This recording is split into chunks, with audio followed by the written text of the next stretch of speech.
3부에 배우신 여러분들을 주님의 이름으로 환영하고 축복합니다. 특별히 온라인 수련회로 함께하고 있는 우리 청년 동역자분들도 환영하고 축복합니다. 결코 우리가 그냥 흘려보낼 수 없는 너무나 소중한 예배 시간입니다. 하나님의 하나님 되심을 기억하며 또 우리를 구원하신 그 놀라운 은혜를 우리가 다시 한번 기억하며 이 시간 우리의 전 마음을 다해 하나님을 예배하는 귀한 시간이 되었으면 좋겠습니다. 함께 찬양하겠습니다. 주를 향한 나의 사랑을, 주를 향한 나의 사랑을 주께 고백하게 하소서. 아름다운 주의 그늘 아래 살며 주를 보게 하소서. 주님의 말씀 선포될 때, 주님의 말씀 선포될 때에 땅과 하늘 진동하리니 나의 사랑 고백하리라. 나의 구주 나의 주. 한 번 더 주를 향한 나의 사랑을, 주를 향한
찬양합니다. 주의 은혜로 용서하시고, 주의 은혜로 용서하시고 나를 자녀 삼아 주셨네. 주의 은혜로 용서하시고, 주의 은혜로 용서하시고 나를 자녀. 한 번 더 고백합니다.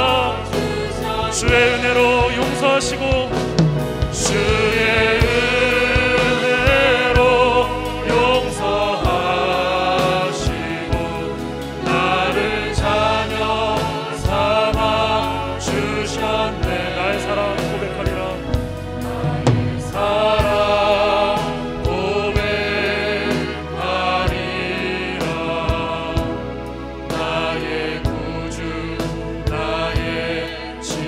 나의 사랑 고백하리라.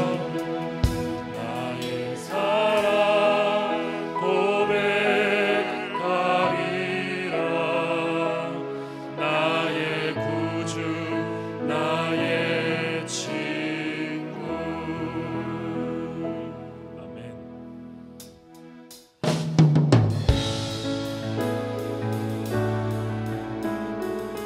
함께 찬양합니다. 빈들의 마른 풀같이, 빈들의 마른 풀같이 시들은 나의 영혼. 주님의 허락한 성령 간절히 기다리네. 가물어 메마른 땅에, 가물어 메마른 땅에 단비를 내리시듯 성령의 단비를 부어 새 생명 주옵소서. 반가운 빗소리 들려 산천이 춤을 추네. 봄비로 내리는 성령 내게로 주옵소서. 가물어 메마른 땅에, 가물어 메마른 땅에 단비를 내리시듯 성령의 단비를 부어 새 생명 주옵소서. 철 따라 우로를 내려, 철 따라 우로를 내. 초목이 무성하니 갈급한 내 심령 위에 성령을 부소서. 가물어 메마른 땅에 단비를 내리시듯 성령의 단비를 부어 새 생명 주옵소서. 참되신 사랑의 언약, 참되신 사랑의 언약 어길 수 있사오랴. 오늘의 축복한 은혜 주실 줄 믿습니다. 가물어 메마른 땅에 단비를 내리시듯 성령의 단비를 부어. 주님 이 시간 우리에게 성령의 단비를 내려주시옵소서. 가물어 메마른 땅에, 가물어 메마른 땅에 단비를 내리시듯 성령의 단비를 부어 새 생명. 한 번 더. 가물어 메마른 땅에, 가물어 메마른 땅에 단비를 내리시듯 성령의 단비를 부어 새 생명 주옵소서. 성령의 단비를 부어, 성령의 단비를 부어 새 생명 주옵소서. 가물어 메마른 땅에, 가물어 메마른 땅에 단비를 내리시는 성령의 단비를 부어 새 생명 주옵소서. 성령의 단비를 부어, 성령의 단비를 부어 새 생명 주옵소서.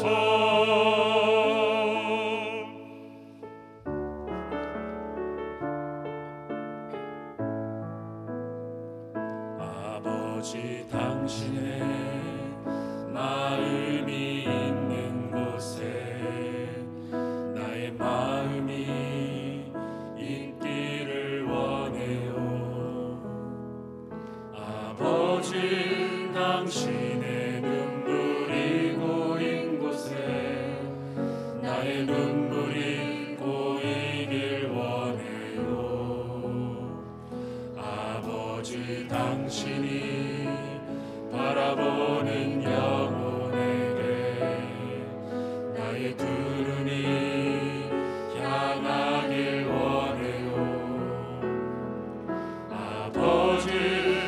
당신이 울고 있는 어두운 땅에 나의 두 발이 향하길 원해요.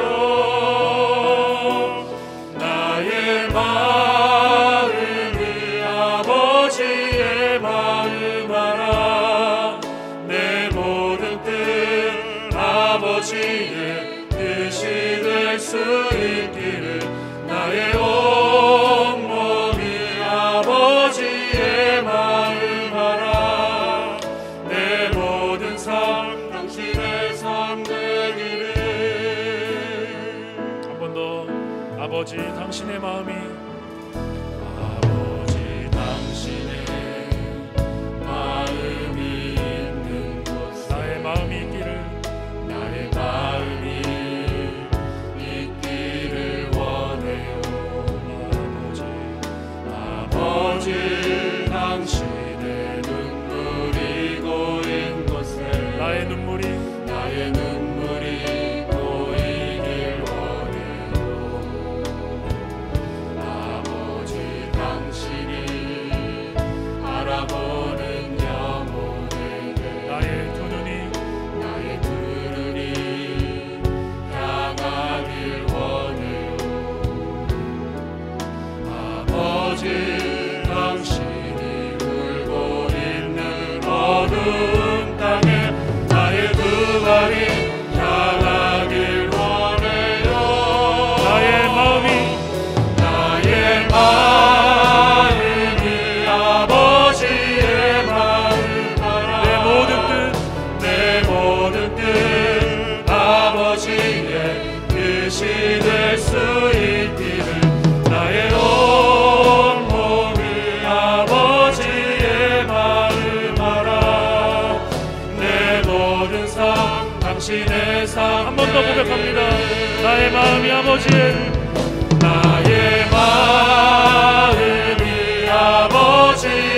마음 알아. 내 모든 뜻 당신의 내 모든 뜻 아버지의 뜻이 될 수 있기를. 나의 온몸이 아버지의 마음 알아. 내 모든 삶 당신의 삶. 한 번 더 고백하겠습니다. 나의 마음이 아버지의 마음 알아. 나의 마음이 아버지의 마음 주님. 내 모든 뜻 아버지의 뜻이 될 수 있기를. 나의 온몸이 아버지의 마음 알아. 내 모든 삶 당신의 삶 되기를. 내 모든 삶 당신의 삶 되기를. 내 모든 삶 당신의 삶 되기를. 내 모든 삶 당신의 삶 되기를. 내 모든 삶 당신의 삶 되기를.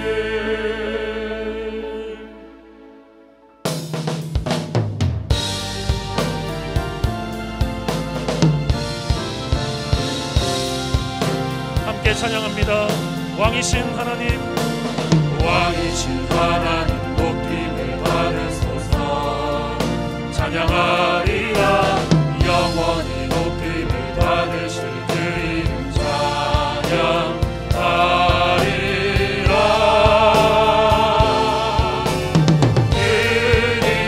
그리스도 진리로 다스리네. 기뻐하라. 온 땅이여 찬양하라. 거룩하신 그 이름 높이리라. 거룩하신 그 이름 높이리라. 거룩하신 그 이름 높이리라. 아멘. 할렐루야. 어느덧 1월의 마지막 날입니다. 한 해가 시작된 지 엊그제 같은데 벌써 한 달이 다 꽉 찼고요. 내일부터는 2월 달이 시작이 됩니다. 아무리 겨울이 깊어도 봄은 오는 것처럼 이 어둠의 턴들은 반드시 극복할 텐데, 문제는 우리의 신앙적인 태도라고 생각합니다. 지난 1년 동안은 어떻게 우리가 살아왔는지, 그냥 단순히 견디기만 했는지, 하나님을 향해서 끊임없이 무릎 꿇고 하나님 임재가 가득한 삶을 살았는지, 이 모든 광야가 우리에게 소중한 신앙의 현장으로 다시 한번 확립되기를 바랍니다. 우리 전 마음으로 하나님 앞에 살아계신 하나님께 예배 올려드리겠습니다.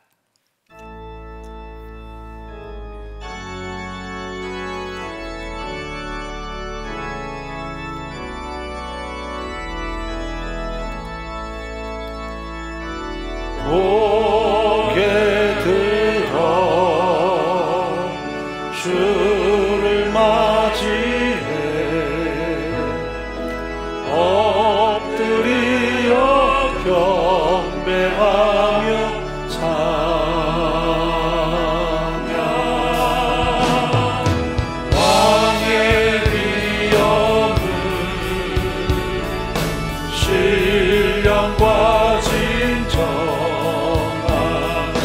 찬양으로 영광 돌려 만왕의 왕께. 하나님은 영이시니 예배하는 자가 성령과 진리로 예배하라고 말씀하셨습니다. 우리의 모든 죄와 허물을 십자가에 보여 공로로 용서하시고 하나님의 긍휼과 자비로우심으로 함께 하시기를 간절히 소망하며 거룩한 임재 가운데 하나님을 더 갈망하는 이 시간, 말씀 앞에 더 겸비하여 서는 이 시간 되게 도와주옵소서. 침묵 가운데 기도 올리도록 하죠.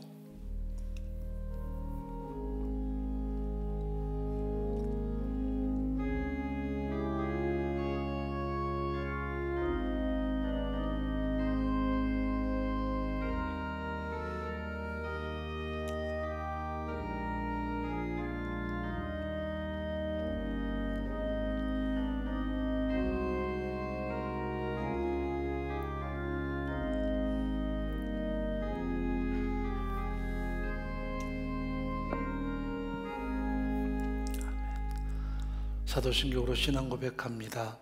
전능하사 천지를 만드신 하나님 아버지를 내가 믿사오며 그 외아들 우리 주 예수 그리스도를 믿사오니 이는 성령으로 잉태하사 동정녀 마리아에게 나시고 본디오 빌라도에게 고난을 받으사 십자가에 못 박혀 죽으시고 장사한 지 사흘 만에 죽은 자 가운데서 다시 살아나시며 하늘에 오르사 전능하신 하나님 우편 앉아 계시다가 저리로서 산자와 죽은 자를 심판하러 오시리라. 성령을 믿사오며 거룩한 공회와 성도가 서로 교통하는 것과 죄를 사하여 주시는 것과 몸이 다시 사는 것과 영원히 사는 것을 믿사옵나이다. 아멘. 하나님께 구장 찬양 올려드리도록 하죠.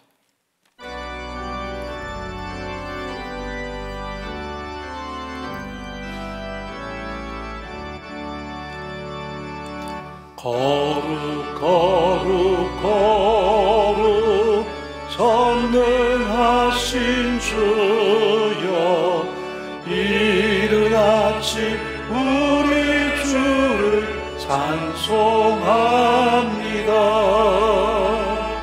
거룩 거룩 거룩 자비하신 주여 성삼위일체 우리 주로다. 거룩 거룩 거룩 주의 보좌 앞에 모든 성도 면류관을 벗어드리네. 전문 전사 모두 주께 굴복하니 영원히 위에 계신 주로다.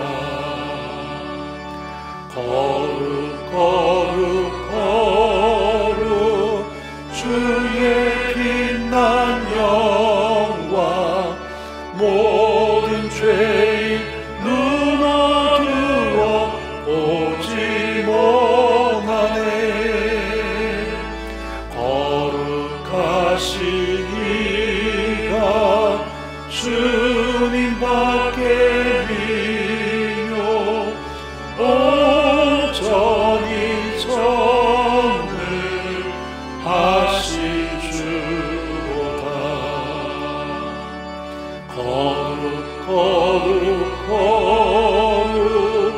전능하신 주여 천지 만물 모두 주를 찬송합니다.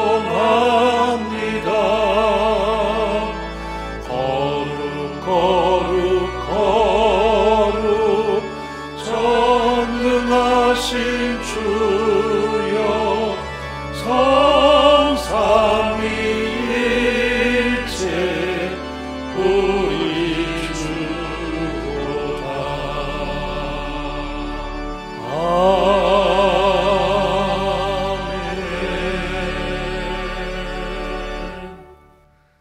생명의 근원 되시고 우리의 참 소망이 되신 좋으신 아버지 하나님, 그 크신 은혜와 사랑을 감사드립니다. 오늘도 예배하는 각 가정마다 하나님의 풍성한 은혜로 채우시고 성령과 진리로 예배하는 시간 되게 하옵소서. 좋으신 아버지 하나님, 하나님 은혜가 아니면 살 수 없는 저희들입니다. 하지만 한 주간 삶을 돌아보니 말씀에 귀 기울이지 못하고 내 생각과 방법으로 살아왔음을 고백합니다. 이 시간 십자가의 사랑으로 우리의 연약함을 용서해 주시고 예배를 통해 결단하고 회복을 누리는 복된 시간 되게 하옵소서. 나라와 민족을 위해 기도합니다. 코로나19 감염병으로 인해 여러 가지로 힘든 상황이지만 모든 상황을 지혜롭게 잘 제쳐해 나가게 하옵시고 하루빨리 코로나19 감염병이 종식될 수 있도록 도와주옵소서. 삶의 다양한 모양과 육신의 고통 가운데 있는 지체들을 위해 기도합니다. 모든 상황이 힘들지라도 우리의 참 소망 되시고 이로자 되신 주님을 바라보며 매일 공급해 주시는 새 힘으로 시위와 회복을 누리는 복된 삶을 살게 하옵소서. 우리 교회를 위해 기도합니다. 우리 은혜의 공동체를 축복해 주시고 세상 가운데 복음의 통로로 사용되는 공동체 되게 하옵소서. 특별히 공동체 안에 자라나는 다음 세대들이 믿음에 굳게 세워지게 하시고 세상 가운데 하나님의 자녀됨을 일평생 드러내는 삶을 살게 하옵소서. 사랑하는 우리 목사님, 영육간의 강건함으로 늘 함께해 주시고 많은 사역 가운데 지치지 않으시도록 독수리 날개 치듯 올라가는 새 힘으로 늘 공급하여 주옵소서. 목사님 자녀분들에게도 풍성한 열매로 채워주시고 모든 사역 넉넉함으로 감당할 수 있도록 늘 동행하여 주옵소서. 귀한 시간 말씀을 듣습니다. 우리 모두에게 듣는 마음 허락해 주시고 말씀을 통해 삶이 회복되고 말씀대로 살아가기를 결단하는 복된 시간 되게 하옵소서. 모든 감사와 영광을 주님께 올려드리며 언제나 선한 길로 인도해 주신 예수님 이름으로 기도드립니다. 아멘.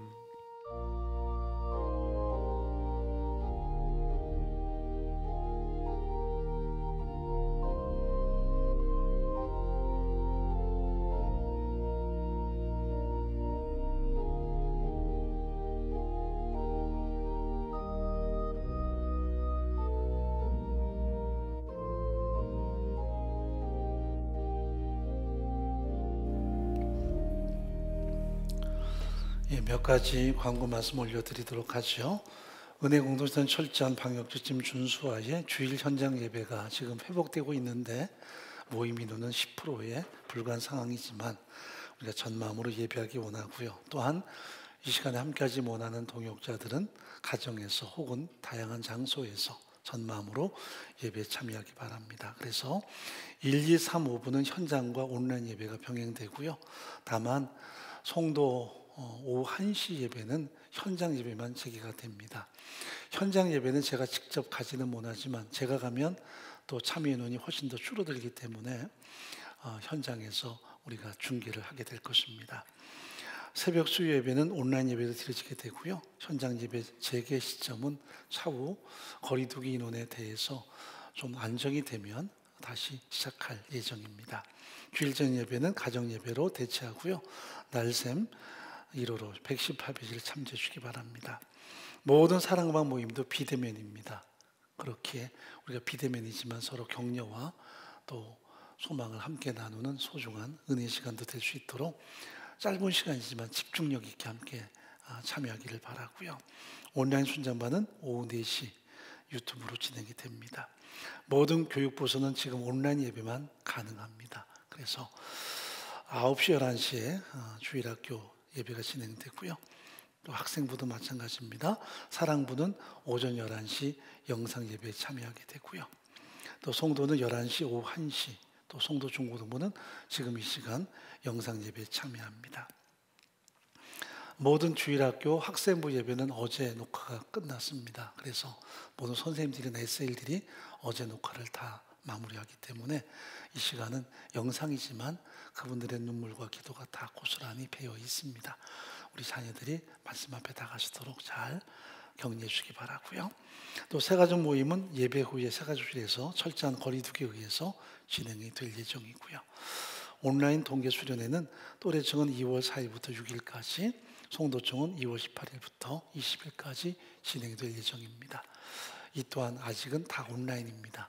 우리가 김포 수련가에서 가득 채워서 수련했던 적이 참 엊그제 같은데 그립습니다. 뭐 다른 모든 것도 그립지만 특히 우리 다음 세대 수련회는 너무 소중한 은혜 현장이었습니다. 신속하게 회복되기를 우리가 기도해야 되겠고요.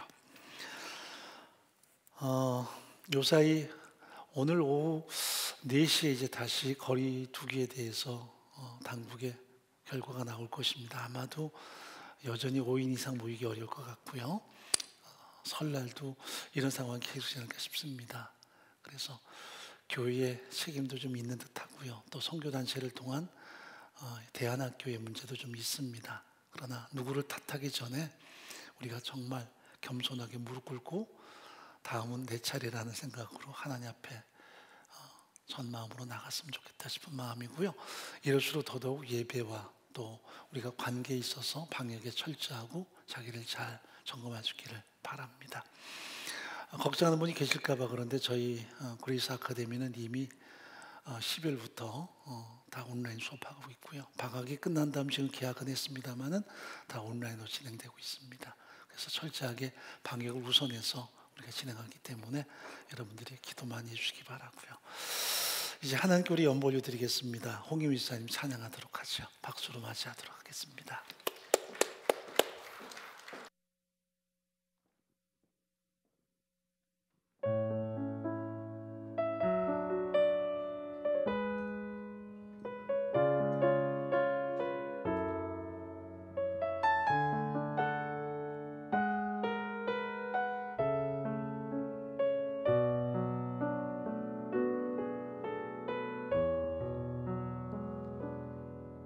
날이 저물어 갈 때 빈들에서 걸을 때 그때가 하나님의 때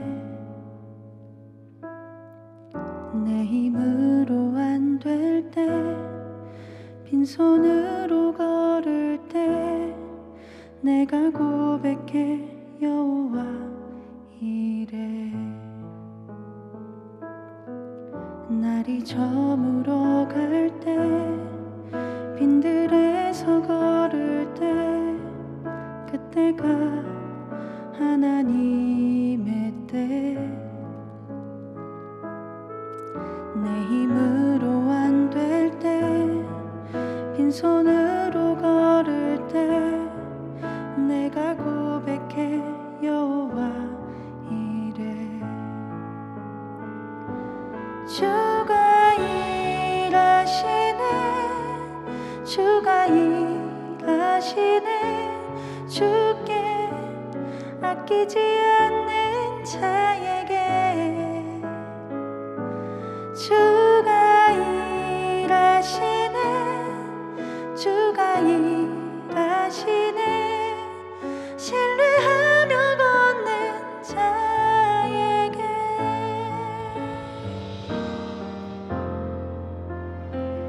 우리 모인 이곳에 주님 함께 계시네 누리네 아버지 은혜 적은 떡과 물고기 내 모든 걸 드릴 때 모두 고백해 여호와 이래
신뢰하며 걷는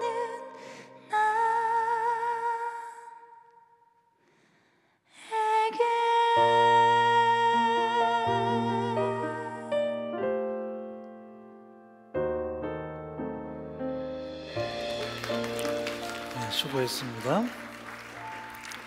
하나님 말씀 사도행전 7장 33절 말씀부터 38절까지 교독하겠습니다. 주께서 가라사대 네 발에 신을 벗으라. 너 섰는 곳은 거룩한 땅이니라. 내 백성 욥에서 괴로움 받음을 내가 정령이 보고 그 탄식하는 소리를 듣고 저희를 구원하려고 내려왔노니 시방 내가 너를 애굽으로 보내리라 하시니라.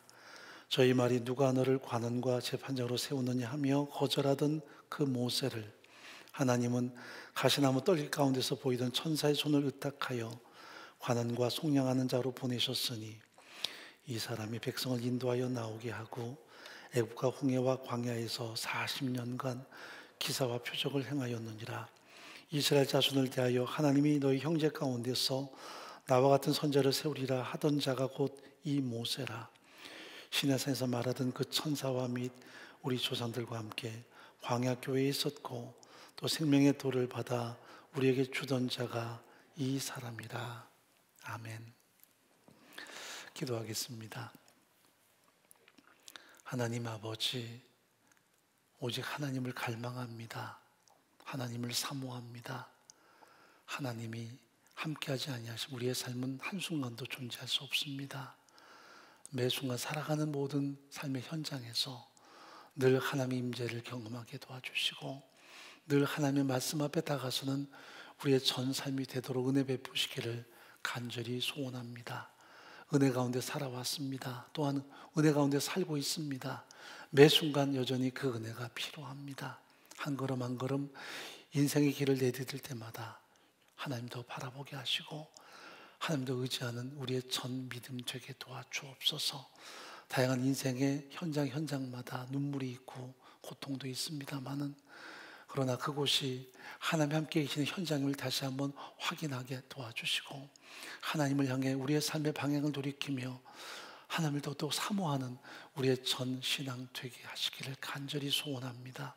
이 시간도 연약한 지체들을 오르만져 주옵소서. 모든 질병 가운데 있는 동역자들에게 은혜를 베풀어 주셔서 강건하게 붙들어 주시고 주의 손의 능력으로 치유하시고 회복하시며 강력한 승리의 역사들이 선포될 수 있도록 은총 베푸시기를 간절히 소원합니다. 또한 고통의 현장에 우뚝 서 계신 주님을 의지하게 도와주시고 주의 도우심의 능력으로 끝까지 승리하게 도와주옵소서.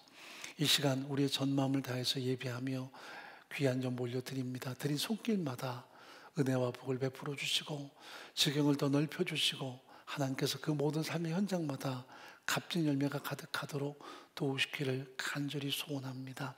사업과 직장과 가정과 우리의 존귀한 다음 세대까지도 하나님의 상급되게 도와주시고 세미한 주의 도우심의 역사가 가득히 드러날 수 있도록 은혜 베풀어 주옵소서.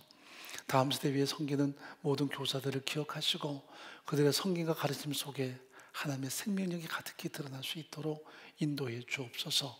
이 시간도 해외에서 또 병상에서 군대에서 예배합니다.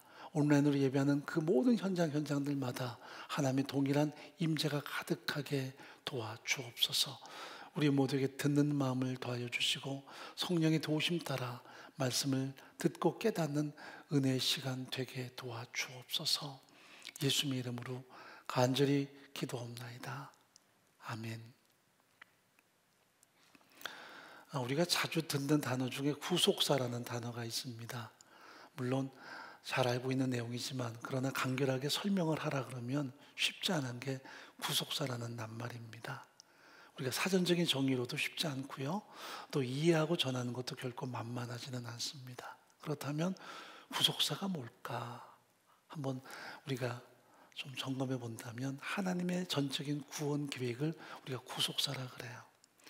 범죄에서 영원한 심판으로 치닫던 나를 구원해내서 우리를 하나님의 자녀로 삼기 위해 하나님이 행하시는 모든 구원의 행동, 그 구원의 계획들을 다 구속사라고 말하는데 거기에는 하나님의 언약과 더불어서 언약을 이루기 위해서 오신 예수님의 십자가 죽으신 부활까지 그분의 승천, 그분의 재림까지 앞으로 우리가 기다리지만 또한 그 가운데 성령이 우리에게 각 사람에게 임하셔서 예수의 십자가 죽으신 부활이 나를 향하심을 믿게 하시고 살아계신 성부 하나님을 아빠, 아버지로 부르게 하신다. 그 은혜, 그 사랑을 확증하는 그런 하나의 사건들을 우리가 구속사라고 말합니다. 그러니까 우리가 다 하나님의 구속사 속에 존재하는 거예요. 근데 성경을 읽다 보면 이스라엘 민족들에게 구속사가 드러나는 현장이 가끔 있는데 아주 명백하게 구속사가 처음부터 마지막까지 선명하게 강조된 내용이 오늘 본문 속에 담겨 있습니다. 그러니까 스데반 집사의 설교 속에 한 장밖에 안 되는 짧은 내용이지만 이스라엘 민족을 향한 구속사, 그 구속의 완성이 바로 예수님이라는 것, 또한 다시 오실 때까지 하나님이 어떻게 그 복음을 통해 전 세계를 회복해 나가시길 원하시는가를 고스란히 증언하는 내용이 본문 속에 담겨 있어요. 그런데 이 본문은 첨예한 대립을 촉구하게 돼서 결국 스데반이 돌에 맞아 순교하는 하나의 사건이 나타나게 되죠. 그러므로 구속사가 결코 세상 속에서 만만하지가 않아요. 구속사는 언제나 사람들의 마음에 자극을 주고요, 갈등을 주고요, 때로는 분노를 야기시켜요. 그런데 이것이 단순하게 세상을 향해서만 그러냐? 세상은 예수를 모르니까요. 그들을 지배하는 것은 어둠의 권세고 사단의 역사니까요. 언제나 비진리 그리고 세상의 잘못된 가치관을 추구하는 게 세상이라 진리의 말씀도 거부하고 도전하지만, 문제는 여기 본문에서 스데반을 강력하게 도전하고 그를 돌로 죽게 하는 장본인들이 결코 세상 사람만은 아니라는 사실이에요. 이들은 자칭 잘 믿는 선민들이에요. 유대인들이고 그 중에서도 강력한 힘을 가진 공의원들, 그것도 최고의 종교 집단 구성원들이 이들이었습니다. 이들을 우리가 산헤드린 공의원이라 그래요. 물론 그 당시에 로마가 장악하는 속국에 불과하지만 그래도 자기들이 나름대로 영향력을 드러낼 수 있는 현장이 종교적인 현장이었습니다. 이 종교를 관장하는 최고의 의결기구가 산헤드린 공의였고요. 그들은 70명의 이 공의원들로 구성이 되어 있었습니다. 대부분은 제사장, 서기관, 그리고 사두개인들, 바리새인들이 이 자리를 차지했고요. 그들은 사람들 앞에 최고의 종교적인 엘리트들이었습니다. 그런데 이들이 스데반의 복음을 대적합니다. 그를 쳐죽게 만드는 장본인이 돼요. 물론 이들은 과거 예수님도 십자가로 내몰았던 장본인들입니다. 우리가 알듯이 예수님이 그들 앞에 재판을 받을 때 그들은 이미 거짓 증인들을 세워서 예수를 공격하죠. 그 중에 성전을 헐면 살만에 세울 것이라고 이 사람이 말했나이다 그래요. 우리가 알듯이 예수님이 성전을 성결케 하실 때 예수님이 성전에 들어가시니 온통 난장이었습니다. 돈 바꾸는 사람들, 비둘기 파는 사람들, 그들이 온통 성전을 장식하고요, 자기들의 어떤 이기적인 욕망을 충족시키는 현장으로 전락해 버렸습니다. 예수님께서 노끈을 가지고 채찍 삼아서 그들을 다 내쫓아 버리죠. 그리고 말씀하십니다. 내 집은 만민이 기도하는 집에 그런 받는다 하지 않았느냐. 그러나 너희들은 이 거룩한 장소를 강도의 소굴로 만들었다고 그들을 책망하세요. 그래서 그들이 분노합니다. 왜? 그들은 대부분 힘을 가진 종교적인 지도자들이었기 때문입니다. 성전을 통해서 자기들의 유익을 추구하던 사람들, 성전을 통해서 힘을 구축하던 사람들이 바로 여기 산헤드린 공의원들이었습니다. 그래서 예수님을 십자가로 내몬 이유 중에 하나가 그분이 메시아임과 동시에 자기들과는 결국 갈등 관계일 수밖에 없다는 하나의 극단적인 이기심이었습니다. 근데 그 산헤드린 공회가 스데반 집사를 잡아왔어요.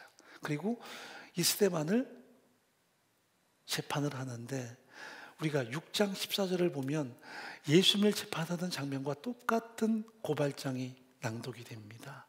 이 사람이 말하기를 과거 예수처럼 성전을 헐고 살만에 세운다는 말을 했소이다. 이게 이제 그들에게는 굉장히 첨예한 이야기고요, 사람을 죽일 만한 그런 아주 무서운 죄가 될 수 있다는 것을 성경이 말합니다.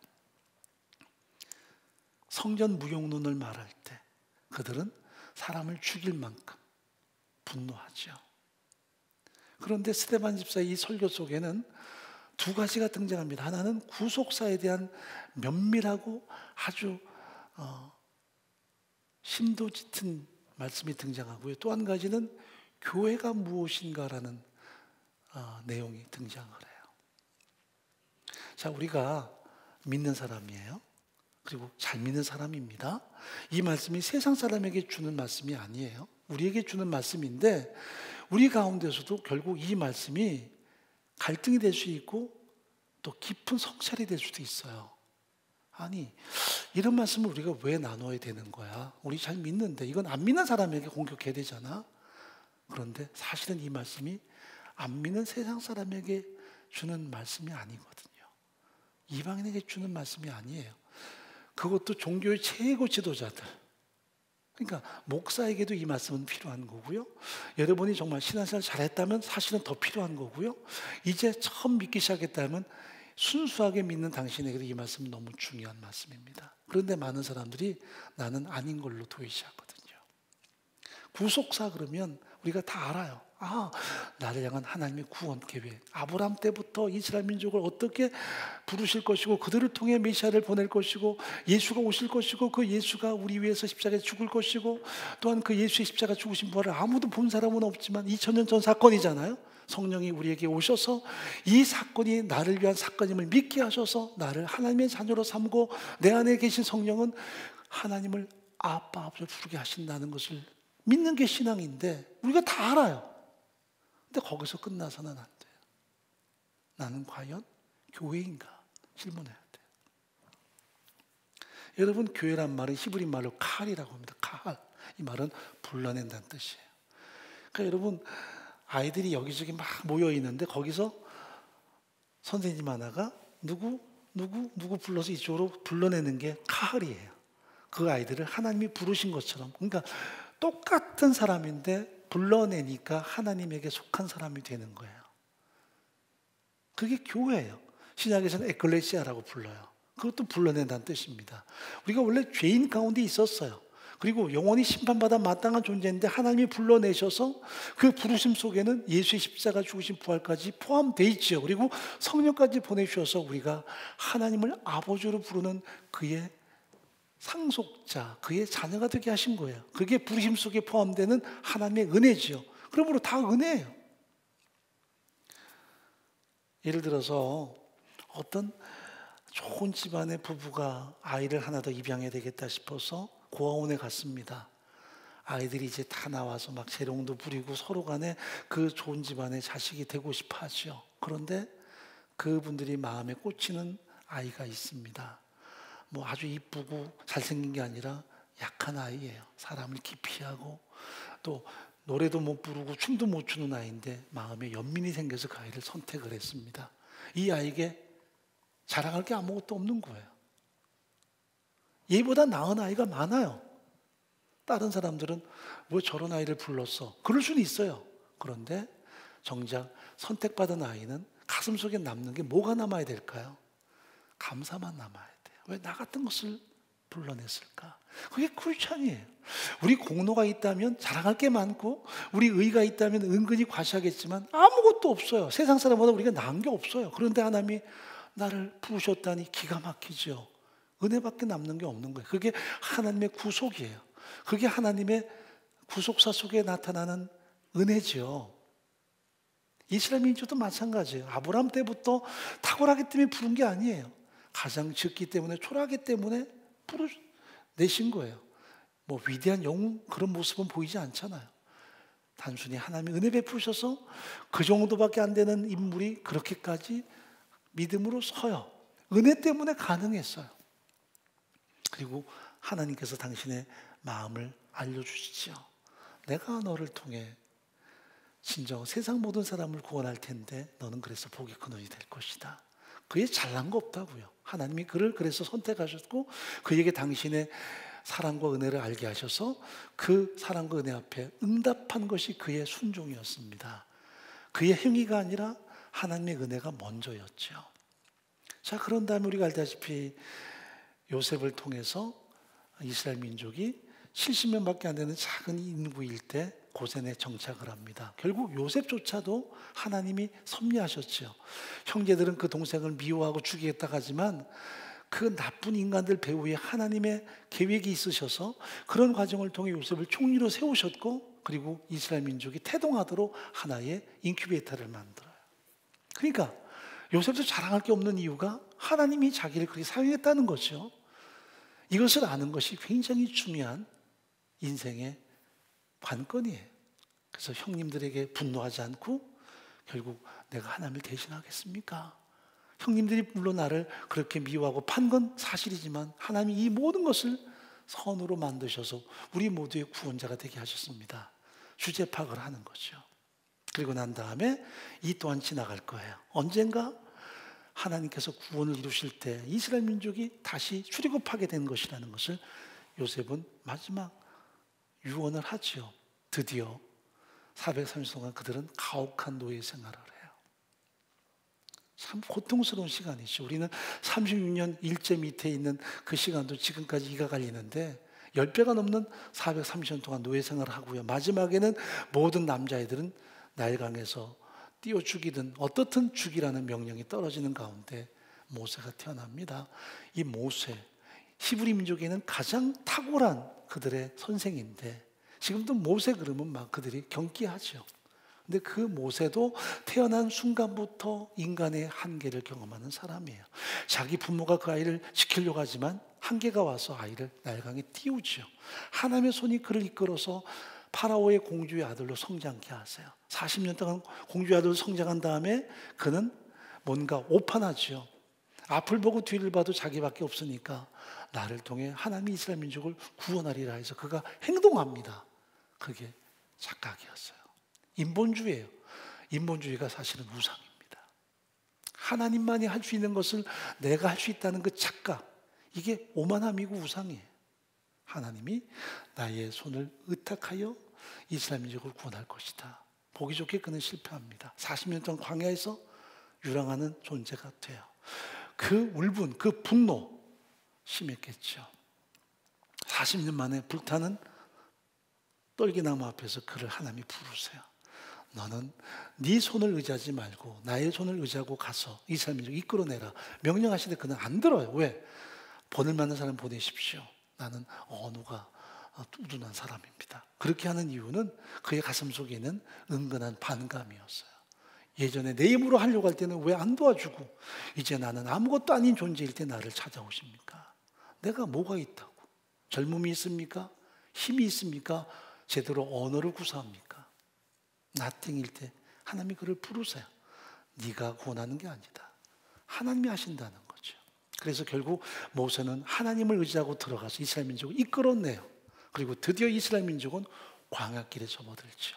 그 모든 과정이 정말 드라마틱한 하나님의 역사였어요. 파라오를 굴복시키고 그 다음에 이스라엘 민족이 홍해를 건널 때 강력한 주의 역사가 나타나고 마라의 쓴물이 단물이 되고 또 신광에서 만나가 내리고 목이 마르다 원망할 때 바위가 깨트려져서 거기서 생수가 터져 나오는 모든 사건이 다 하나님의 임재였고 역사였어요. 그런데 그 시간이 무려 40년이죠. 우리 40년 광야 그러면 이스라엘 민족이 불순종해서 그 광야 40년은 정말 하나님의 징벌이었고 지옥 같은 현장이었다 생각합니다. 그러나 성경은 전혀 다른 해석을 해요. 스데반이 우리에게 설교하는 내용이 뭔 줄 아십니까? 광야 교회예요. 히브리 민족은 광야를 생각할 때마다 척박한 땅, 이 지긋지긋한 땅, 그리고 매일마다 기적을 경험하죠. 만나를 경험하는데도 척박한 음식 때문에 우리가 못 살겠다. 끊임없이 이집트를 그들이 탐닉하고 그리고 현실은 원망으로 일삼는 나날이었어요. 우리가 100배 양보해서 권태로울 수 있어요. 척박해요 물론. 낮에는 뜨겁고 밤에는 춥고 광야 가보지 않은 분은 사실 이해가 잘 안 되지만 결코 만만찮아요. 그런데 중요한 게 있습니다. 하나님께서 그들에게 굶주리게 하신 적이 있었습니까? 목마른 적이 있었나요? 뜨거운 태양볕 때문에 그들이 고통당했나요? 밤이 추워서 그들이 오돌오돌 떨다가 잠을 못 잤나요? 아니요. 한결같이 하나님이 거기에 임재해 계셨어요. 그게 광야예요. 그들은 그 광야를 척박하다, 고달프다, 급기야는 그 광야는 저주받은 땅처럼, 재앙의 땅처럼 생각하지만 광야는 하나님 우뚝 그들 가운데 서 계셨고 그들을 한 번도 떠나지 않았던 특별한 은혜의 현장이었어요. 관점이 전혀 달라요. 우리도 끊임없이 광야 그러면 이스라엘 민족이 순종치 않아서 징벌을 받은 그런 장소로만 생각합니다. 그런데 그 광야 40년 동안 하나님이 그들 곁을 떠난 적이 단 한 번도 없어요.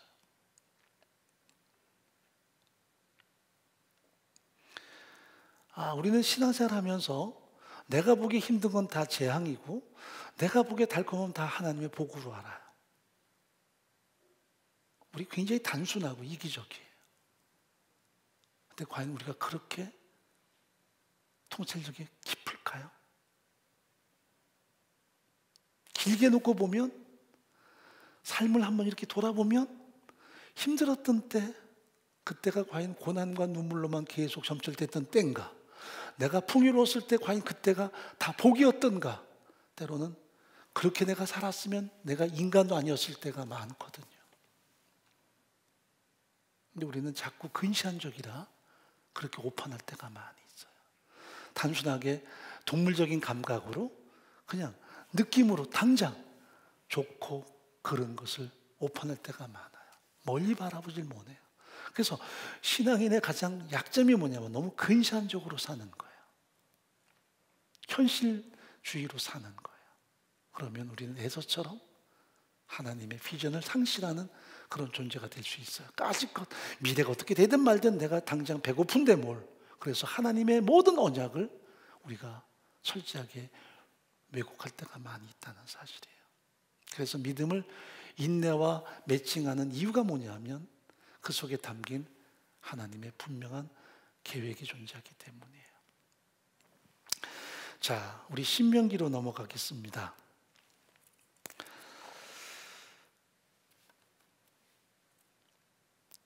신명기 1장 한번 보십시다. 19절 말씀 보시죠. 우리 하나님 여호와께서 우리에게 명하신 대로 우리가 호렙산에서 발행하여 너희의 본바 크고 두려운 광야를 지나 아모리 족속의 산지길로 가데스반에 이른 때에, 우리가 가데스반에 민수기 13장부터 나와요. 거기서 그들은 원망하죠. 그러니까 이미 시내산을 출발할 때부터 광야는 그들에게 크고 두려운 광야였어요. 그러니까 생각 속에 광야 그러면 어떤 생각이 나요? 크고 두려운 광야예요. 크고 두렵다. 크고 두렵다. 근데 중요한 단어가 있습니다. 신명기 1장 30절부터 읽어볼까요? 너희 앞서 행하시는 너희 하나님 여호와께서 애굽에서 너희를 위하여 너희 목전에서 모든 일을 행하신 것 같이 이제 너희를 위하여 싸우실 것이며 광야에서 너희가 당하였거니와 사람이 자기 아들을 아듬같이 너희 하나님 여호와께서 너희의 행로 중에 너희를 아느사 이곳까지 이르게 하셨느니라. 여러분, 신명기는 이스라엘 민족의 출애굽 후반부거든요. 거의 40년이 차갈 때입니다. 그러니까 모든 40년 동안에 하나님이 어떻게 하고 오셨다고요? 너희를 안고 오셨다고 이야기합니다. 하나님이 그들을 안고 왔어요. 안고 왔는데 그들은 사사건건 원망하고 불평하고 크고 두려운 광야고 괴로운 광야고 권태로운 광야고 몹쓸 광야인 거예요. 그게 그들이 생각하는 광야의 현실이었습니다. 하나님의 사랑, 하나님의 호의, 하나님의 은혜를 그들은 전혀 신뢰치 않았어요. 매일마다 기적을 보면서요. 새벽마다 만나가 내렸잖아요. 기적이잖아요. 그걸 보면서도 은혜, 하나님의 호의, 그들은 전혀 감사하지 않았다고요. 많은 사람이 기적이 있으면 난 믿겠다 하는데 기적이 있어도 못 믿는 사람이 여기 있어요. 40년 동안 매일마다 기적을 보는데 못 믿어요. 중요한 단서가 있어요. 우리에게 성령이 임하지 않으시면 어떤 기적도 믿는 데는 역부족이에요. 성령은 진리의 영이시기 때문에 우리 안에 오셔서 예수의 십자가 죽으신 부활을 믿게 하셨기에 믿는 것이, 우리가 누구라고 믿어요?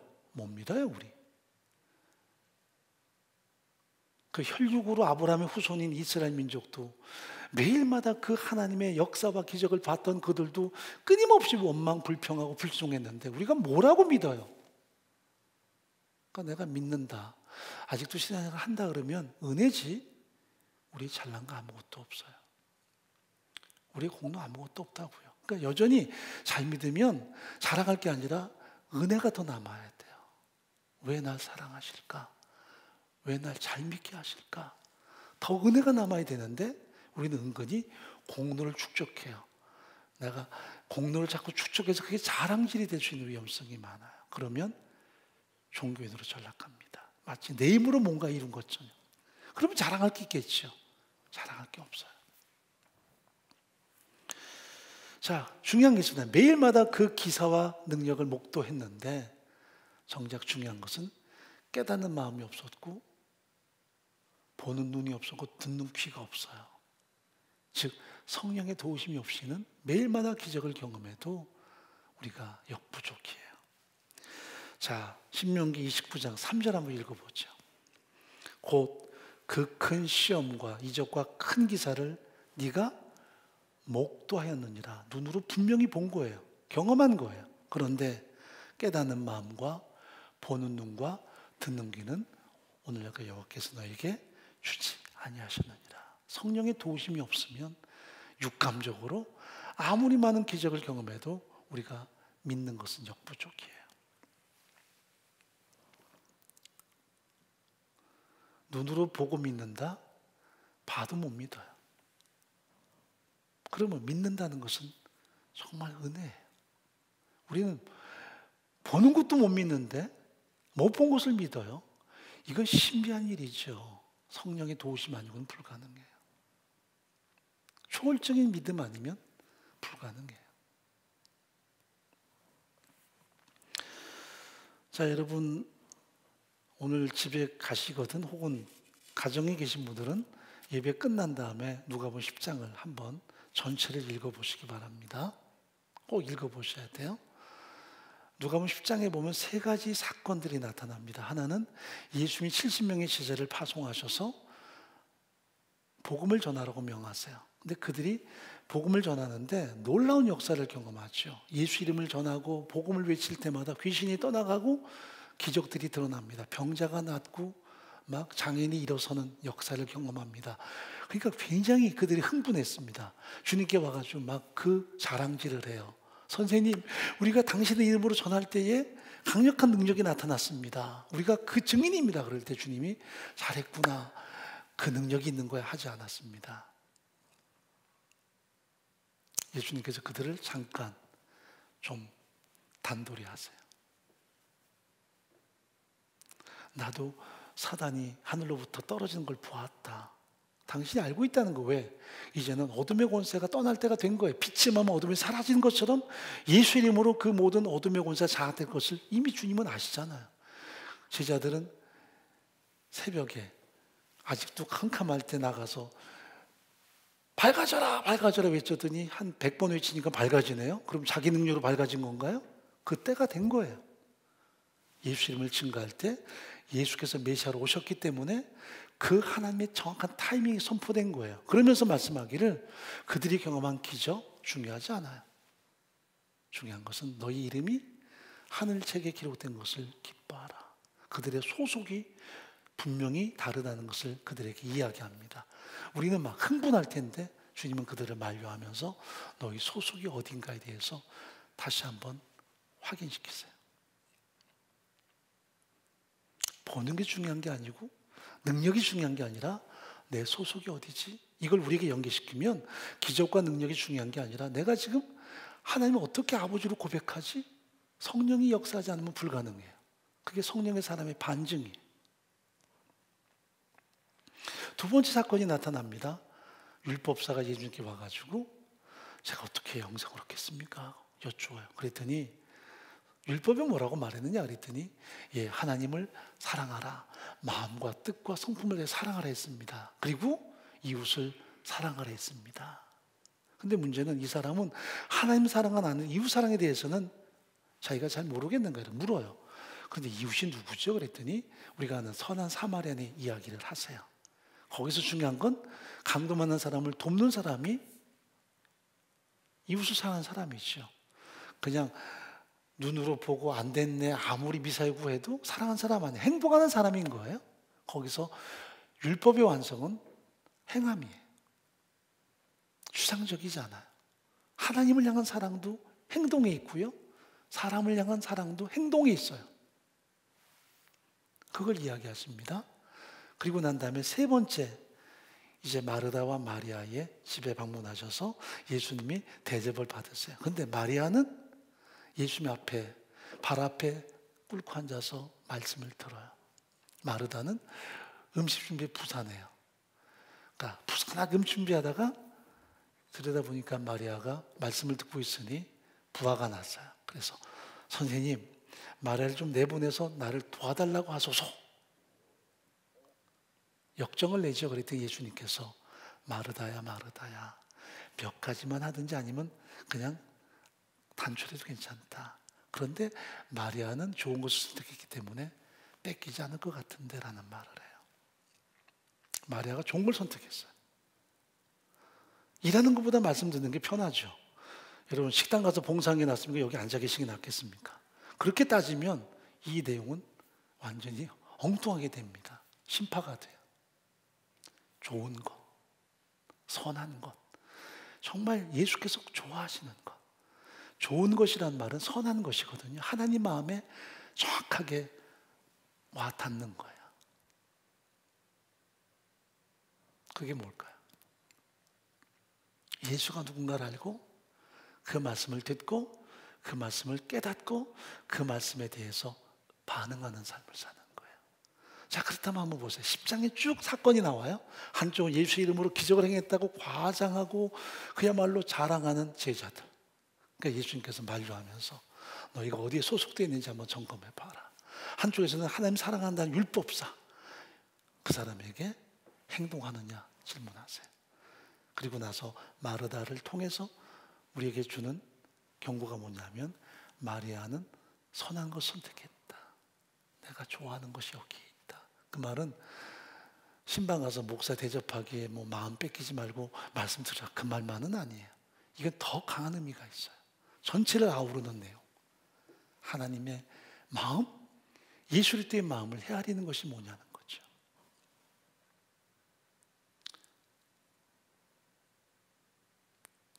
오늘 본문이 스데반 집의 설교라 그랬죠. 이 속에 구속사가 등장하고요, 교회란 말이 등장을 해요. 그것도 광야교회. 여러분이 교회 생활을 하시죠. 수십 년 했고 지금도 하고 있어요. 그런데 이 내용이 세상 사람에게 주는 내용이 아니라 여러분에게 들려주는 말씀이고 제게 들려주는 말씀이라면 우리 이 말씀 듣고 굉장히 가슴 속에 큰 성찰이 있어야 돼요. 없으면 우리도 이 사람들과 다를 바가 없는 사람이에요. 돌만 안 들었지 여전히 육체적인 크리스찬이고요, 여전히 육체적인 자랑과 신앙 연조 가지고 스스로 오판하는 사람일 수 있어요. 이들이 안 믿는 세상 사람이 아니에요. 적어도 최고위급 종교 지도자들이에요. 사내들인 공개 그러면 제사장이나 서기관이나 율법사들이에요. 근데 그들에게 예수님께서 과거에 도전했던 적이 있습니다. 그들이 고발했던 거예요. 성전을 헐어라, 삶 안에 세우겠다. 근데 그 내용을 듣기만 하고 분노하죠. 아니, 성전을 부셔? 이게 예수님을 십자가로 내몬 하나의 도화선이 돼요. 그들에게 성전은 뭐였을까요? 하나님 자신이었어요. 아니, 어떻게 감히 하나님의 성전을 모독해? 너는 신성 모독이야. 그리고 예수를 모는 거예요. 근데 지금 스데반도 똑같이 성전을 헐어라, 예수께서 삶 안에 다시 세우겠다고 말씀했다고 그들에게 증거한 것을 지금 증언대에 세워놓고 스데반을 책잡는 거예요. 그랬더니 스데반이 그들 앞에 자기를 변호해야 되는데 변호하는 게 아니라 진리의 말씀을 전하세요. 그게 구속사와 또 한 가지는 광야교회 이야기예요. 여러분, 광야교회는 그 이스라엘 민족이 놀라운 기적과 역사를 경험했는데 그들은 그곳이 하나님이 함께하는 현장으로 경험했습니까? 아니요. 하나님이 끊임없이 안고 오셨는데도 그들은 발버둥 치면서 원망하면서 하나님을 대적했어요. 그러면 거기서 그들이 가나안 땅 들어가니까 그곳이 정말 가나안 교회가 되던가요? 교회란 하나님이 함께하는 현장이고 그들을 안고 계시는 현장이 돼야 되는데 이거는 건물이 아니에요. 가나안 땅 들어가니 그 땅에서 이제 하나님 필요 없어요. 왜? 광야에서는 매일마다 만나가 없으면 굶어요. 가나안 땅 들어가니 좋은 땅에서 그들이 농사 지으니까 철철이 거두는 게 많지요. 이제 내 힘으로 가능해요. 하나님 없어도 되대? 우상이 뭔 줄 아십니까? 어떤 아로색의 형상 앞에 막 경배하는 것만이 아니라 하나님 아니어도 된다는 그 생각 자체가 우상이에요. 그러니까 민감한 사람은 우상 숭배가 내가 하나님 아니어도라는 생각 그 자체가 우상이라는 걸 알아야 돼요. 우리가 아로색인 우상 숭배자, 그건 극단적인 거고요. 그건 유치한 거지요. 고도의 우상 숭배자는 우리들일 수 있어요. 이제 하나님이 돕지 않아도 가능하지 않을까 하는 그 자체가 우상인 거예요. 내 힘으로 사는 거예요. 그래서 모세처럼 이제 자신의 손으로 뭔가 해본다는 거, 그 우상인 거예요. 그래서 하나님이 그를 도울 수가 없어요. 우리가 하나님 믿는다면서도 공급에 대한 감사를 해요. 하나님이 공급자라는 고백도 해요. 그런데 우리가 하나님이 전부가 돼야 돼요. 하나님이 우리의 전부가 돼야 되고 하나님만을 갈망해야 돼요. 그게 신앙인 거예요. 하나님 아니면 난 나띵이에요. 아무것도 아닌 거예요. 우리는 하나님을 공급하시는 분으로 생각하면 틀린 말은 아닌 것처럼 보지만 아주 교묘한 우상숭배자 같아요. 수단으로 삼아요. 주는 나의 공급자. 그래서 이거 주세요. 저거 주세요. 물론 하나님이 주신다고 약속했지만 우리가 주시는 거에만 집착하면 그건 또 하나의 우상을 만들어요. 하나님 우리의 전부가 되셔야 돼요. 하나님 아니면 난 아무것도 아니어야 돼요. 하나님만을 구해야 돼요. 그게 신앙인 거예요. 성숙할수록. 그런데 광야에서 이스라엘 민족은 하나님을 구하지 않아요. 척박한 광야. 하나님이 안고 오셨어도 그들은 하나님을 도외시하고 원망하고 대항해요. 오죽하면 이집트로 돌아가자 할까요? 그렇다면 그들이 가나안 땅 들어가서 좋은 집을 짓고 거기서 하나님 앞에 제사한다는데 그게 과연 교회일까요? 성전일까요? 왜 다윗이 하나님께 사랑을 받는 사람인 줄 아세요? 다윗은 왕이었어요. 자기가 주권자예요. 그 당시에 왕은 곧 신이었어요. 그런데 그런 사람이 나의 주가 계시다. 나의 왕이 계시다. 이건 엄청난 선언이에요. 백성들 앞에 이런 선언은 가히 충격적이었어요. 그런데 그는 하나님의 주권을 고백해요. 하나님의 왕되심을 고백해요. 이 자체가 성전인 거예요. 그래서 그가 하나님을 너무 사랑하고 예배자가 되고 싶어서 성전 짓기 원하지 하나님이 허락하지 않았어요. 오죽 그가 갈망하니까 너는 군인이기 때문에 피를 많이 흘려서 안 된다 라는 말로 그를 붙잡아놔요. 중요한 것이 있어요. 나를 향한 네 마음이 성전인 거다. 그게 교회인 거예요. 그런데 솔로몬 때 이제 떡하니 건물을 지어요. 처음엔 나쁘지 않은 듯해요. 왜? 거기서 감동의 예배가 있었으니까. 그러나 점점 성전 지상주의가 돼요. 우리가 성전이 있어. 필요할 때 가서 만나면 돼. 그리고 평상시는 다 그들이 세상에 올인하면서 세상의 욕구와 자기의 이기적 욕망 때문에 심지어는 우상도 끌어들이면서 필요할 때는 성전에 가보고 나중에는 성전은 그냥 정말 급할 때 국가의 위기가 올 때나 필요하지. 이제는 매 순간 자기의 삶은 내가 주관하고 우상과 연합해서 삶을 살아요. 나중에 예레미야가 말하죠. 여호와의 전이라는 말을 믿지 마라.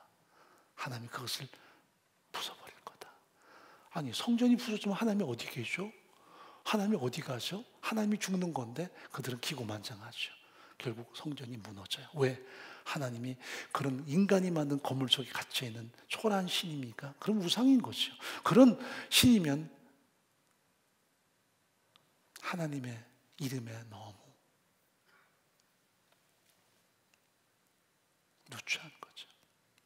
부숴요. 그들이 바벨론에서 진정한 교회가 뭔가를 알아요.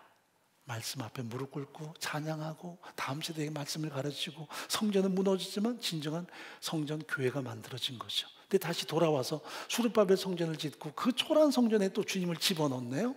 그래서 또 그것도 무너졌어요. 나중에 예수님 당시에는 이두메아, 지금의 요르단 사람인 헤롯이 로마에게 그저 아첨해가지고 그 땅을 자기가 왕으로 차지합니다. 이걸 분봉왕이라 그래요. 이 사람이 유대인에게 환심을 얻기 위해서 성전을 지어줍니다. 20년 동안 건물 지은 거예요. 근데 그 헤롯이 메시아라고 믿는 사람도 있었어요. 왜? 성전 지어줬으니까. 여러분, 그들이 성전이면 다 되는 걸로 생각을 해요. 건물 지어줬어요. 그래서 그 성전이 여기 있다. 근데 그 건물은 이방 사람이 지어주는 거예요. 자기의 통치를 위해서. 거기 가서 하나님이 계시다고 그들은 그야말로 열광하는데 그 장소가 이들에게는 종교적인 야배 장소였지 하나님을 향한 예배 장소가 아니었네요. 성전세 거두고 돈 바꿔주고 예배하러 오는 사람들이 양과 혹은 여러 가지 송아지 끌고 올 때 그거를 갖다가 은근히 거부하고 자기들이 인증하는 인증품 양을 팔고 그래서 거기서 오는 수많은 이익을 착복하고 종교 집단이 결국은 하나의 돈을 추구하는 집단으로 변질됐어요. 성전의 기능이 사라진 거죠. 예수님께서 성전을 헐어라 살만을 세우겠다. 그게 옳아요. 왜? 예수님은 자기를 성전으로 내놓으실 테니까요. 그리고 우리 개개인에게 성전 되게 하실 위대한 구원의 역사를 이룰 테니까요. 그런데 그들은 그 의미를 몰라요. 분노하죠. 왜? 우리의 이익, 우리의 욕구가 충족되지 않으니까 예수를 십자가에 내몰아요. 근데 지금 스데반이 그 얘기를 하는 거예요. 광야교회 얘기를. 그들이 원망했다. 그들을 안고 계신 하나님에 대해서 철저하게 원망하고 하나님을 대적했어요. 광야교회와 지금 앞에 있는 청중을 연계시켜요. 그들은 사내린 공이었어요. 자칭 믿는다는 사람들이었어요. 이것 때문에 결국 이를 갈고 돌을 들어요. 우리가 흔히 예수께서 다시 살아계셔서 하나님 보좌 우편에 앉아 계신 것을 본다 할 때 그것 때문에 돌을 던진 걸 알지만 이미 그 전부터 이를 갈고 죽일 음모를 갖고 있었어요. 왜? 자기들의 이익이 침해를 당하고 자기들의 욕구가 침해를 당할 때 그들은 분노하죠. 자, 그렇다면 결론을 맺어보죠. 성전과 교회는 비슷하지만 달라요. 성전은 구약시대에 하나님의 어떤 임재가 있는 곳이라면 교회는 어떤 건물이 아닌 우리 개개인이 예수님을 통해서 성전되는 것이죠. 누구나 성령이 들어와서 거하시면 성전된 거예요. 우리가 예전에는 믿지 않을 때는 성전이 아니었어요. 그냥 육체였어요.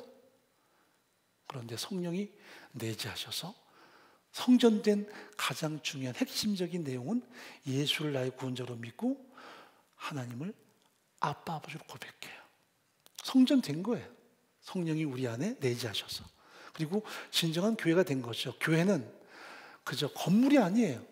우리가 다 한 사람 한 사람 부름 받아서 그 성령이 우리 안에 내재하셔서 그렇게 예수를 주로 믿는 하나님의 자녀들이 모여서 감사와 감격으로 하나님의 임재 속에 살겠다 선언하는 현장이 교회고 진정한 성전됨인데 우리는 건물만 자꾸 생각하죠.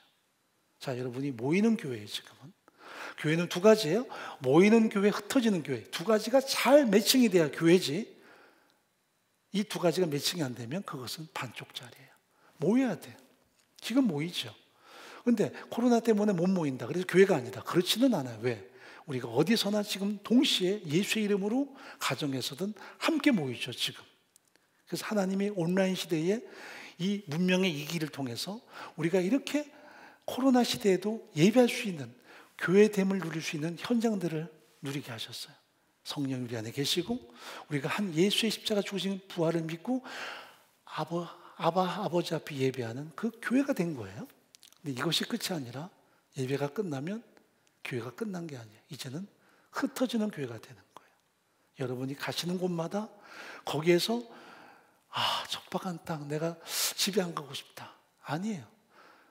여러분이 오실 때에는 집구석이란 말이 절로 나오고 정말 살고 싶지 않은 가정이라도 예배가 끝나고 돌아갈 때는 그곳은 흩어지는 교회가 돼야 돼요.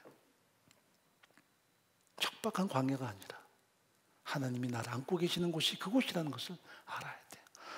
직장에 나갈 때도 정말 내가 일하기 싫다 하더라도 그곳이 하나님이 나를 안고 가시는 현장임을 알아야 돼요. 그래서 신앙인은 이 두 가지 균형이 있어야 돼요. 모이는 교회와 흩어지는 교회. 이것이 어느 쪽이 좀 단절되면 우리의 신앙은 비정상이 돼요. 그렇다면 자, 결론을 마무리하죠. 여러분은 진정한 교회입니까? 광야교회를 잘 누리지 않으면 우리의 교회됨에 대해서 사실 명확한 설명이 안 돼요. 척박한 인생에서도 여전히 하나님이 나를 당신의 성전 삼아서 나와 여전히 동행하신다는 믿음 속에서 오늘을 살아가야 돼요. 눈물 겪고 척박하지만 여전히 감사해야 되고 여전히 감격하는 삶을 살아야 돼요. 공동체 안에서도 마찬가지. 이곳을 떠나서도 마찬가지예요. 그렇지 않으면 우리는 불완전한 신앙으로 전락해요.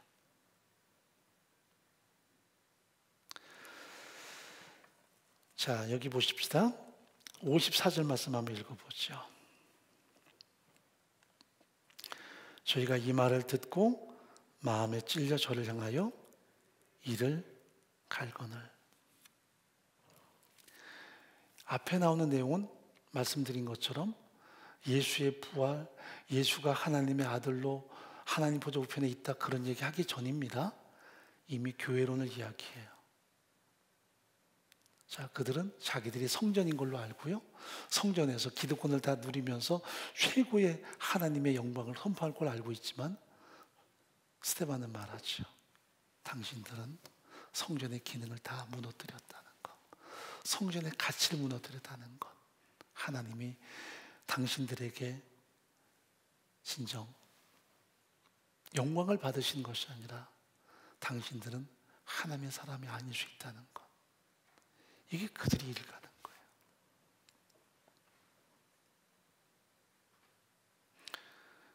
여러분 이렇게 착각하시면 안 돼요. 제가 목사니까 내가 항상 성전이고 내가 믿음이 좋겠지. 이것은 참 어떻게 보면 맞는 말씀 보이지만 공로예요. 하루면 충분해요. 사라지는 거. 추락하는 것은 날개가 있어요. 어제까지 내가 목사였으니까 오늘도 여전히 똑같은 목사일 거다. 착각이에요. 잘못하면 육체의 사람이 돼요. 근데 우리는 신앙 연조 가지고 은근히 자랑하죠. 내가 사실 내가 믿음 해왔어. 믿음 생활 잘 해왔잖아. 근데 오늘 당신이 교회가 아닐 수 있어요. 예전에 내가 힘들고 어려울 때 열심히 기도했고 그때 교회 처음 나가서 예수 만났고 기도했더니 하나님 이런 복을 주셨고 이렇게 나를 도우셨어. 그게 막 신앙이 승승장한 것처럼 보이는데 어느 날 갑자기 인생의 광야에 갑자기 또다시 직면해서 내 마음속에 하나님이 도대체 나를 사랑하십니까? 나를 정말 사랑하십니까? 라고 질문하기 시작하면 그때는 당신은 교회가 아닌 거예요. 하나님이 나를 안고 오시는 광야를 놓친 거예요. 이집트의 풍요로운 나일강의 아름다움 거기에 여러분이 마음을 뺏기는 거예요. 교회가 아닌 거예요. 광야인데 매일마다 주님의 품에 안겨서 걸어가는 진정한 교회의 모습일 건가 아니면 현실이 척박함을 내가 느끼자마자 예전이 좋았었는데 하는 과거의 교회가 아닌 모습으로 전락하느냐 그 차이. 그러니까 매일마다 성령이 내 안에 계시고 매일마다 하나님의 말씀을 성찰하고 내가 그 말씀 앞에 무릎 꿇고 오늘을 살아가는 삶의 결단이 아니면 우리는 교회 안에 있는데 교회가 아니고요. 교회 안에 있는데 책만 받을 수 있는 존재로 전락해요.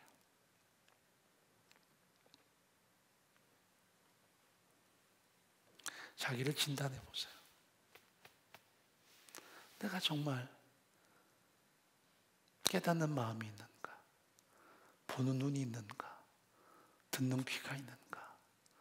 척박한 광야를 걸어가면서 여전히 그 임재 가운데 사는가? 하나님 감사합니다. 내 힘으로 안 됩니다. 그러나 하나님이 나와 함께 하시니 나는 충분합니다 하는지, 아니면 옛날에 나 힘들었는데 이제 살만해, 그건 당신 교회 아닌 거예요. 기도가 안 나와요. 그때는 이미 본인이 알아요. 기도도 안 나오고 들리지도 않아요. 귀가 안 열려요. 죽은 사람은 귀가 닫혀요. 가슴을 쳐야 돼요. 왜 내가 못 듣지? 못 깨닫지? 신앙 연조가 이렇게 됐는데 교회를 바꿔볼까? 바꿔도 안 들려요. 자극적인 거 이외에는 안 들어와요. 내 마음을 찢는 거 이외에는 안 돼요.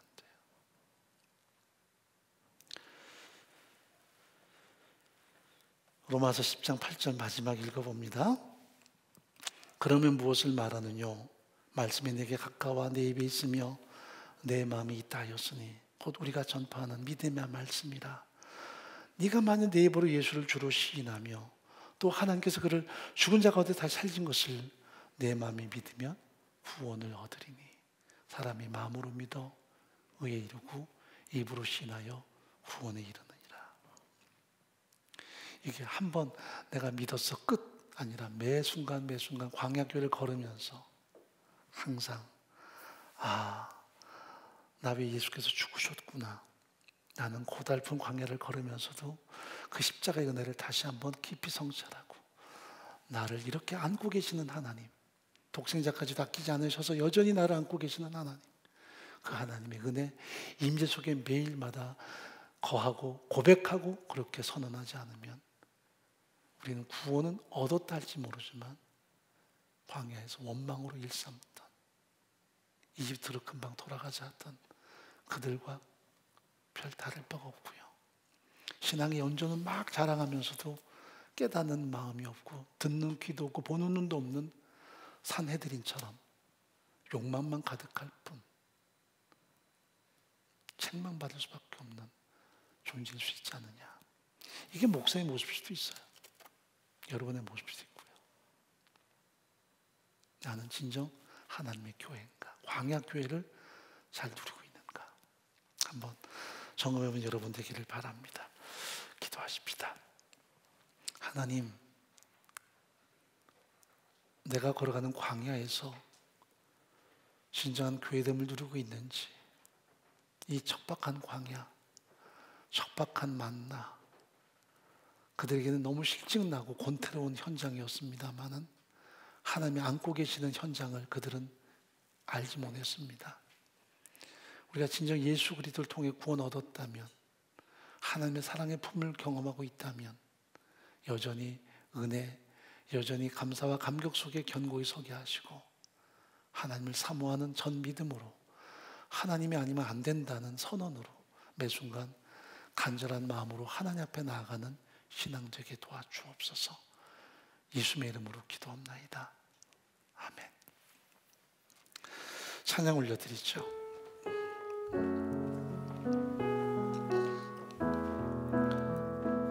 나 주님만을 섬기리. 헛된 마음 버리고 성령이여 내 영혼 충만하게 하소서. 주님 앞에 내 생명 드리리라. 찬양합니다. 두 손 들고 찬양합니다. 다시 오실 왕 여호와께 오직 주만이 나를 다스리네. 나 주님만을 섬기리. 헛된 마음 버리고 성령이여 내 영혼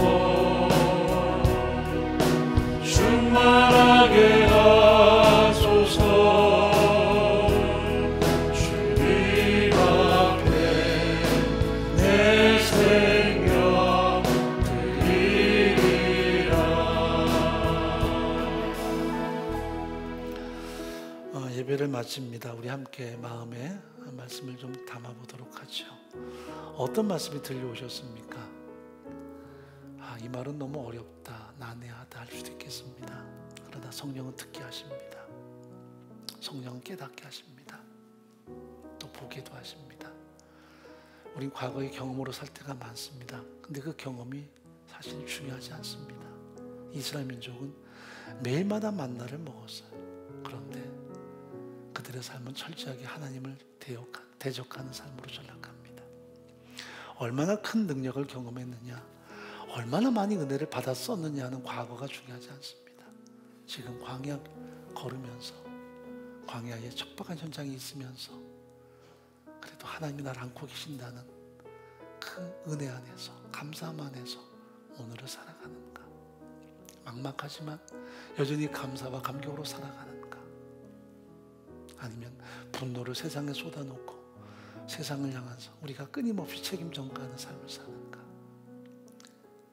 우리 개개인의 삶이 참 중요합니다. 한번 성찰하며 잠깐 기도하도록 하죠.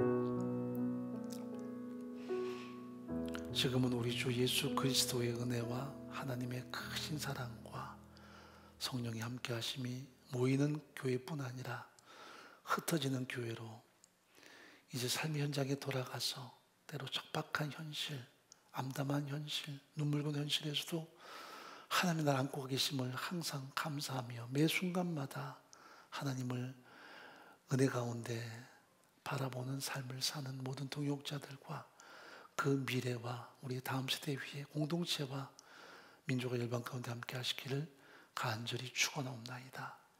아멘.